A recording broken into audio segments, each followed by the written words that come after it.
과거에는 이 산업 간의 경계가 굉장히 명확했다라고 하죠. 그러다 이제 산업 간의 경계가 좀 무너지는 우리가 융복합 시대라고 이야기 많이 하죠. 이에 더해서 메타버스나 디지털 트윈 등 다양한 기술들이 쏟아져 나오고 있습니다. 자, 이런 변화들 속에서 마인즈 그라운드가 또 어떤 유연함을 반영할지가 궁금한데요. 이런 부분들은 좀 어떻게 고려하고 계세요? 이 부분도 굉장히 유연하게 대응하고 있습니다. 네. 유연함이 중요한데 사실 마이스 이 서비스만 가지고는 초격차 비즈니스를 만들기는 어렵다라고 저는 생각합니다. 큰 비즈니스라고 말씀드렸고 그래서 사실 제가 초기에 정말 좀 미련 같은 거일 수 있는데 그때 네. 이제 기술 비즈니스를 너무 하고 싶었어요, 대학생 때. 왜냐하면 창업 특강 듣고 하면 너무 좋은 분들 많거든요.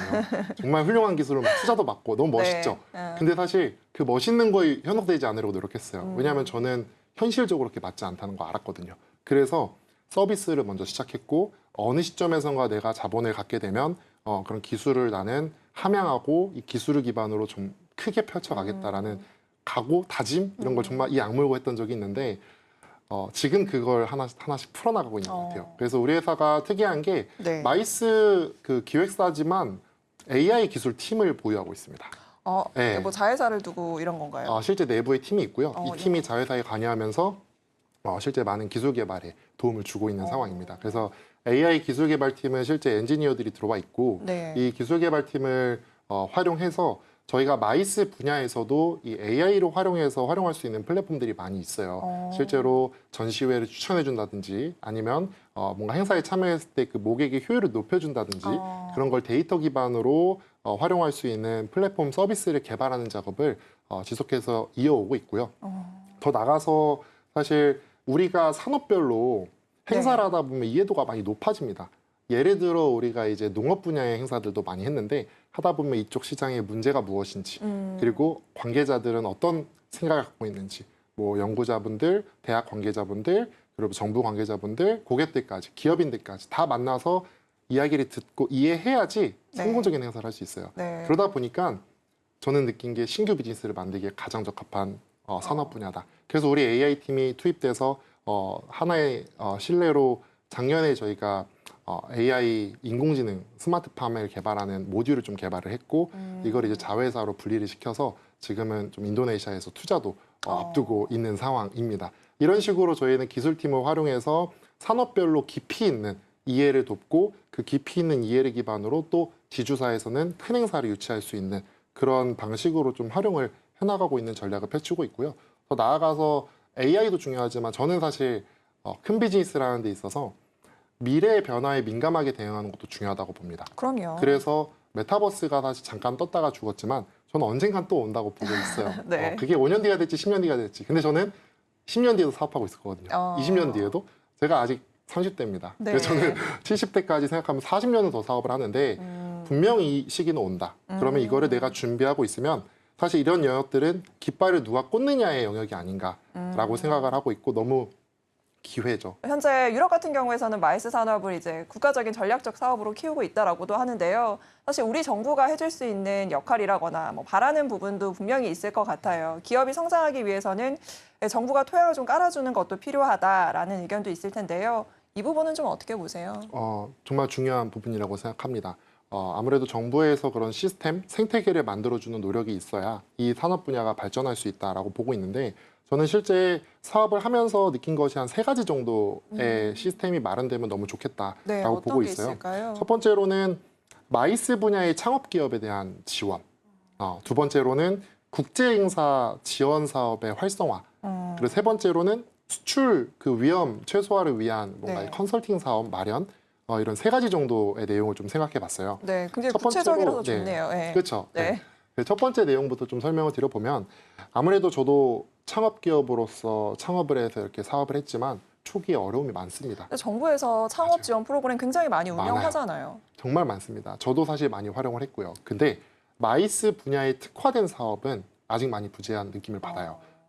제가 그게 만들어진다고 직접 수혜를 받는 수혜자가 될 수는 없겠지만 후배 기업들이 진출하려면 그런 마이스에 특화된 지원 사업들, 다행인 건 최근에 제가 몇 개의 공고를 봤어요. 그런 분야에 특화된 지원 사업들이 나오고 있는데 아무래도 일반적인 사업 대비해서는 많이 관심도가 좀 떨어지고 네. 지원의 정도도 많이 낮은 상황입니다. 그 이유도 알아요. 시장 규모나 이런 측면으로 봤을 때.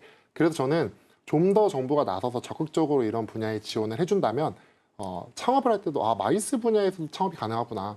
이쪽에도 내가 기술 한번 넣어봐야지. 이런 많은 시도들이 저는 몰릴 거라고 봐요. 실패도 많겠지만 그런 시도 속에서 하나의 성공이 자리하고 또 두 개의 성공이 자리하면 그게 사실 시장의 기반이 된다라고 저는 보고 있고요. 네. 그렇게 해서 어느 정도 성장한 기업들에게 제가 말했던 두 번째 국제행사 지원 사업을 활성화해서 지원을 하는 겁니다.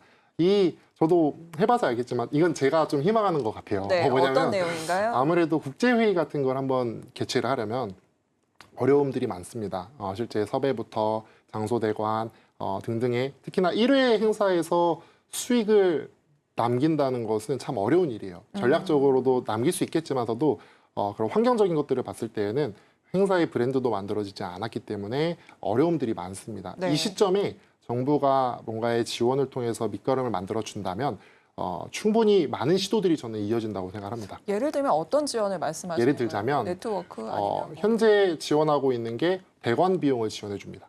그런 지원 사업을 예를 들면 대관 비용도 일부 지원을 해주고 연사 섭외할 때 연사 섭외비, 연사료 그리고 뭐 항공료 이런 것들에 대한 실비를 일부 지원을 해줍니다. 네. 그리고 홍보비 이런 것들을 일부 지원을 합니다. 네. 구분해가지고 많은 사업들이 마련이 돼 있어요. 저도 감사하게 생각하고 있는데 이런 사업들이 부족하다가 아니라 더 많아졌으면 좋겠다. 많아져서 더 많은 국제 행사의 유치를 위한 시도들이 많아지면 고객 참여가 시장 참여가 더 늘어날 거고 그런 시장 생태계가 형성이 된다라고 저는 보고 있어요.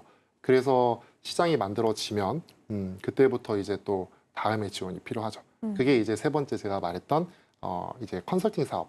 아무래도 행사가 많아지고 국제 행사가 활성화되면 네. 각 행사별로 발생할 수 있는 마이스가 참 도와주고자 했지만 뭔가 계약 과정에서 뭔가의 사기, 여러 잡음이 날 수 있죠. 맞아요. 그런 것들에 대한 내용이 많이 교육이 안 돼 있기 때문에 충분히 발생할 여지들이 있습니다. 그런 부분들을 교육으로 컨설팅으로 지원할 수 있는 전문가들을 배치하고 그들을 교육해서 현지를 지원하는 정도까지 시스템이 마련이 된다면 이 3단계가 적극적으로 이루어졌을 때 마이스 시장은 정말 우리 전반적인 산업으로 침투해서 각각의 산업 분야가 성장할 수 있게끔 하는 중요한 연결고리 역할을 할 수 있다라고 저는 보고 있습니다. 네.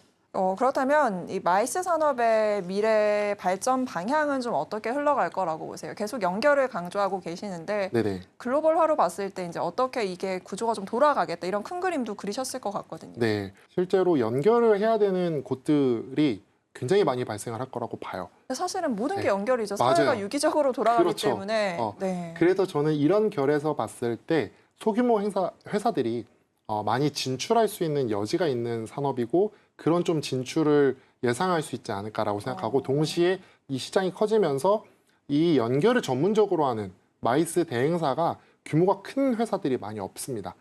현재 시장에서는. 근데 저는 규모가 있는 회사들이 등장할 거라고 봅니다. 시장이 활성화됨에 따라서.